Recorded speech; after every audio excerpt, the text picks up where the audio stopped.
A week of deep contrasts has shaken the Holy Land as the representatives of the Israeli government celebrated the move of the US Embassy from Tel Aviv to Jerusalem in the presence of supporters and delegations coming from a range of countries.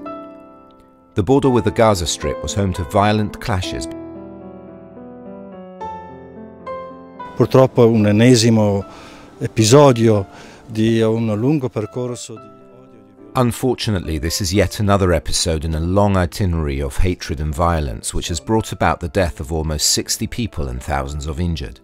It is also a paradoxical situation because, on the one hand, a great feast was being celebrated, the move of the embassy, and on the other, a tragedy, a massacre.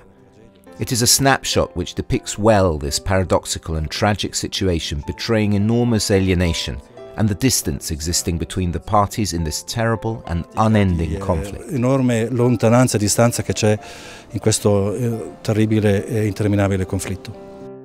We ask that the parties involved avoid the use of violence, the communiqué to the Catholic ordinaries in the Holy Land published on the 15th of March 2018 reads, "As the Vatican has stated more than once, the Holy City," the communiqué continues, "must be open to all peoples. It is the religious heart of the three monotheistic religions. Any unilateral move on Jerusalem does not contribute to the progress of peace. Dialogue between the two sides, Israeli and Palestinian, has been lacking for a long time already. We may say that the lack of dialogue, the deep mistrust which has come about between the two parties, hatred and recrimination have all once again become a violent act. Unfortunately, I do not believe this is over." According to the Apostolic Administrator, dialogue remains, however, the fundamental tool in order to diffuse hatred and violence, in order to build the peace that we all evoke and search for. Dobbiamo nominarla.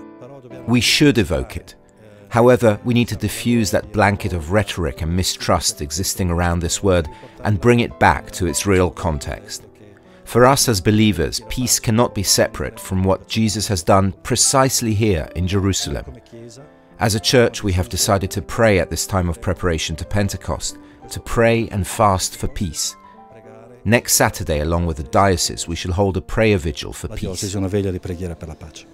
Uniting in prayer for the Holy Land, for the peace of all its inhabitants, for peace in Jerusalem, for all the victims of this unending conflict, for the conversion of everyone.